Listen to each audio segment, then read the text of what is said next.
इस कहानी की शुरुआत मॉस्को शहर से होती है, जहां हम एक आदमी इवान वैनको और उसके पिता एंटन वैनको को देखते हैं, जो एक साथ रहते हैं। एंटन टोनी स्टार्क के पिता हॉवर्ड के पार्टनर थे और उन्होंने हॉवर्ड के साथ मिलकर आर्क रिएक्टर बनाया था, पर वो आर्क रिएक्टर को गलत लोगों को बेचकर पैसा कमाना चाहते थे। लेकिन टोनी स्टार्क के पिता हॉवर्ड ऐसा होते हुए नहीं देख सकते थे, इसीलिए उन्होंने उसे जासूसी के इल्ज़ाम में देश से निकलवा दिया और आर्क रिएक्टर का क्रेडिट खुद ले लिया, जिस वजह से एंटन ने अपने आप को शराब में डुबा लिया और धीरे धीरे उसकी तबीयत बहुत ज़्यादा ख़राब हो गई। अब यहाँ से जिस सीन पर पहला पार्ट खत्म हुआ था, वहीं से कहानी शुरू होती है, जहाँ पर टोनी स्टार्क मीडिया के सामने अपनी आइडेंटिटी रिवील करते हैं कि वही आयरन मैन है। इस न्यूज़ को एंटन अपने बेटे इवान के साथ टीवी पर देख रहे होते हैं और इस बात को जानकर एंटन को काफ़ी गहरा दुख पहुंचता है, क्योंकि जो आर्क रिएक्टर उसने टोनी स्टार्क के पिता हॉवर्ड के साथ मिलकर बनाया था, उसका पूरा क्रेडिट आज स्टार्क कंपनी के पास है और वो खुद यहाँ पर लाचारों की ज़िंदगी जी रहे हैं। इस सदमे से उन्हें हार्ट अटैक हो जाता है और उनकी मृत्यु हो जाती है और अब उसका बेटा इवान एक मिनिएचर आर्क बनाता है, जिसका नाम वो विप्लैश रखता है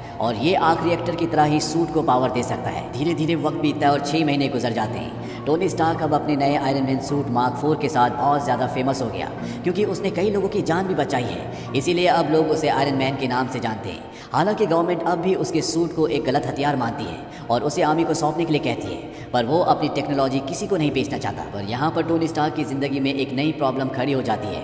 वो आर्क रिएक्टर को पावर देने के लिए जिस पैलेडियम एलिमेंट का इस्तेमाल करता है, उससे उसे ब्लड पॉइजनिंग होनी शुरू हो जाती है और ये पॉइजन उसके शरीर में धीरे धीरे फैलने लगता है और टोनी स्टार्क की हालत उस वक्त बहुत ज़्यादा ख़राब हो जाती है जब वो आयरन मैन सूट पहनता है, क्योंकि उसका सूट आर्क रिएक्टर से बहुत ज़्यादा पावर यूज़ करता है और वो इस बारे में किसी को नहीं बताता कि उसके शरीर में आर्क रिएक्टर की वजह से धीरे धीरे पॉइजन फैल रहा है और अब वो जानता है कि वो मृत्यु के काफ़ी नज़दीक है। इसीलिए वो अजीब अजीब सी चीज़ें करना शुरू कर देता है, जैसे वो पेपर पॉट्स, जो कि उसकी असिस्टेंट है, उसको स्टार्क इंडस्ट्रीज़ का मालिक बना देता है। टोनी स्टार्क एक कार रेस में हिस्सा लेता है और यहाँ पर इवान आकर उसे मारने की कोशिश करता है। इवान के पास भी टोनी जैसा सूट है, जिसे चलाने के लिए वो आर्क रिएक्टर का नहीं बल्कि एक दूसरी चीज़ का इस्तेमाल करता है, जिसका नाम उसने विप्लैश रखा है।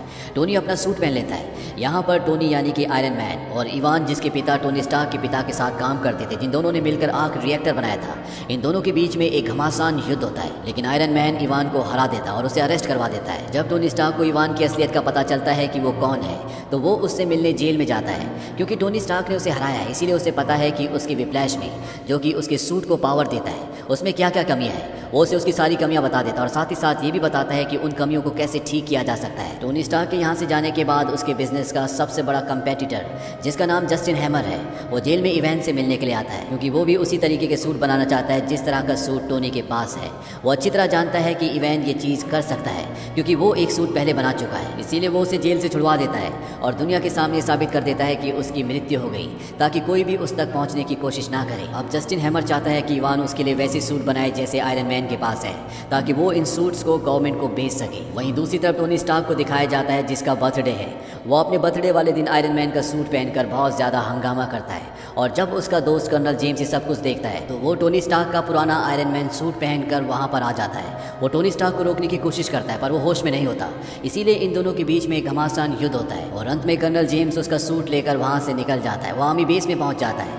हालांकि टोनी स्टार्क का सूट कोई नहीं पहन सकता, पर उसने अपने सूट को अपने दोस्त कर्नल जेम्स के लिए अनलॉक कर दिया होता है, क्योंकि वो जानता है कि वो धीरे धीरे मर रहा है। इसीलिए वो चाहता है कि उसकी मौत के बाद कर्नल जेम्स इस सूट का इस्तेमाल मानवता की भलाई के लिए करे। अब क्योंकि टोनी स्टार्क का सूट गवर्नमेंट के पास है, इसीलिए वो इस सूट को अपग्रेड कर देते हैं और इस सूट का नया नाम रखा जाता है और ये नाम होता है वॉर मशीन आर्मर। वहीं निक फ्यूरी, जो शील्ड का डायरेक्टर है, वो टोनी से मिलने आता है और वो उसे उसकी असिस्टेंट नताशा के बारे में बताता है कि वो केवल असिस्टेंट नहीं बल्कि एक जासूस भी है और उसी ने उसे टोनी पर नज़र रखने के लिए भेजा था। निक टोनी से कहता है कि उसके शरीर में पैलेडियम से जो जहर फैल रहा है, वो उसे उससे बचाना चाहता है और निक उसे ये भी बताता है कि उसके डैड शील्ड के फाउंडिंग मेंबर थे। निक टोनी स्टार्क के पिता हॉवर्ड का एक सूटकेस उसे देता है और कहता है कि तुम्हें अपनी प्रॉब्लम का हल इसमें मिल जाएगा।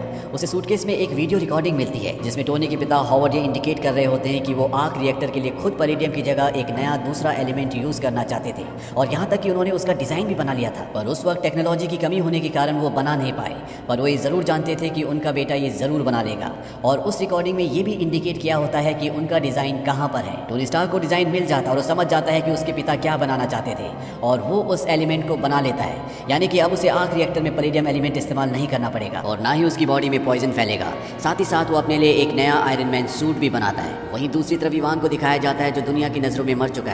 वो टोनी स्टार्क की बताई हुई कमियों से अपने आर्क रिएक्टर को पूरी तरह से इंप्रूव कर लेता है। इसके बाद वो टोनी स्टार्क को कॉल करता है। वो उसे बताता है कि उसने एक बहुत बड़ी रोबोटिक रोबोटिक आर्मी बनाई है जो ठीक उसी तरह से दिखती है जिस तरह से आयरन मैन। वो टोनी स्टार्क को कहता है कि अगर तुम्हारे अंदर हिम्मत है तो तुम उस आर्मी का सामना करके दिखाओ। दरअसल वो अपने पिता की मौत का बदला आयरन मैन यानी कि टोनी स्टार्क से लेना चाहता है। टोनी स्टार्क यहाँ पर समझ जाता है कि इवान जस्टिन हैमर जो कि हथियारों का एक बहुत बड़ा डीलर है उसके साथ काम कर रहा है। वहीं दूसरी तरफ हथियारों के डीलर जस्टिन हैमर को दिखाया जाता है जो सबके सामने आर्मी, नेवी, एयरफोर्स की अलग अलग रोबोटिक सेना को पेश करता है जो कि इवान ने बनाई है। वो सबको बताता है कि आने वाले वक्त में डिफेंस का पूरा चेहरा बदल जाएगा।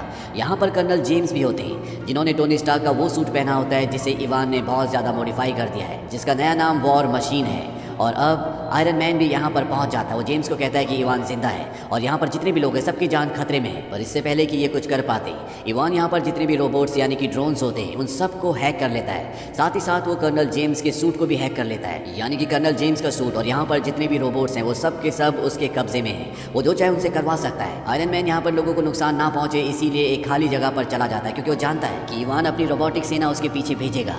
और अब आयरन मैन उसकी रोबोटिक सेना से लड़ना शुरू कर देता है। वहीं दूसरी तरफ हमें आयरन मैन की असिस्टेंट नताशा को दिखाया जाता है जो कि ब्लैक विडो है। वो उस जगह पहुंच जाती है जहां से इन सबको इवान ने अपने कंट्रोल में लिया था।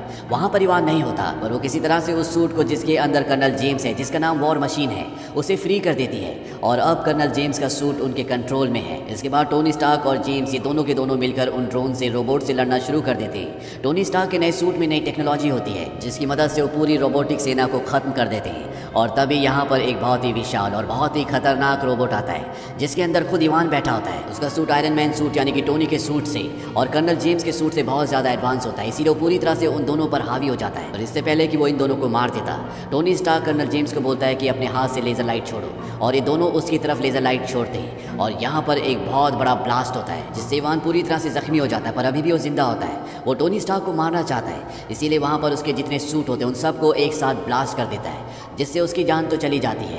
पर यहाँ से टोनी स्टार्क बचकर निकल जाता है। अब टोनी स्टार्क निक फ्यूरी से मिलने जाता है। निक फ्यूरी कहता है कि तुम एवेंजर का हिस्सा तो हो लेकिन तुम वहाँ पर सिर्फ एक सलाहकार के तौर पर काम करोगे, यानी कि वो किसी भी मिशन में उसे फिजिकली इन्वॉल्व नहीं करना चाहती क्योंकि वो बहुत ही लापरवाह है। और अंत में हमें मैक्सिको का बिहड़ दिखाया जाता है जहाँ पर एक हथौड़ा पड़ा होता है और ये हथौड़ा और किसी का नहीं बल्कि थॉर का है। पर किसी को नहीं पता कि ये यहाँ पर कैसे आया। इसी के साथ ये कहानी, ये फिल्म यहीं पर